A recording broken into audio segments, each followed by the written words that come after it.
I agree that we should be looking at this. You know, the fact that we're hearing from these communities that there is a strain on resources, and you know, we're seeing these pictures. I mean, I'll be honest with you. If you're talking about encouraging it, you know, publishing romanticized pictures of the RCMP, you know, hugging refugees and stuff like this, when this is while this is a compassionate act, sure, it's still illegal and it's still unsafe.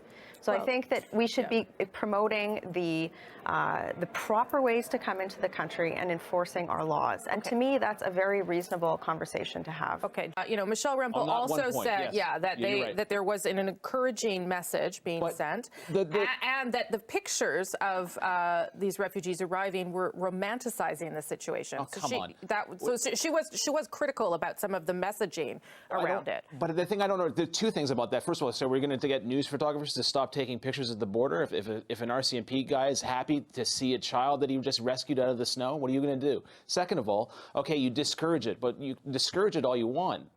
Without some sort of enforcement, which is against the law, by the way, as it currently stands, it's a paper tiger. You go on the website, you write on their website, please don't cross borders illegally. And how do you romanticize real photos of real people?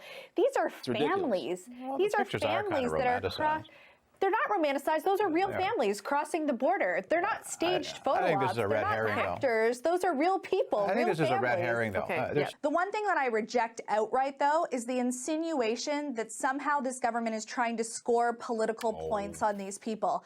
Now, I think it's gross politics. I really do, Tim. We talked about it yesterday on the show, that there was a romanticizing of these individuals as they cross in the snow, as if somehow there have been actors put in place to represent families as they cross in the snow. But that's not what I'm saying, Amanda. No, I think but that is what Michelle Rempel said. Yeah, that the but I'm not saying. Hang on, let Amanda finish, then you can respond. Yep. But it is where some of the opposition is going.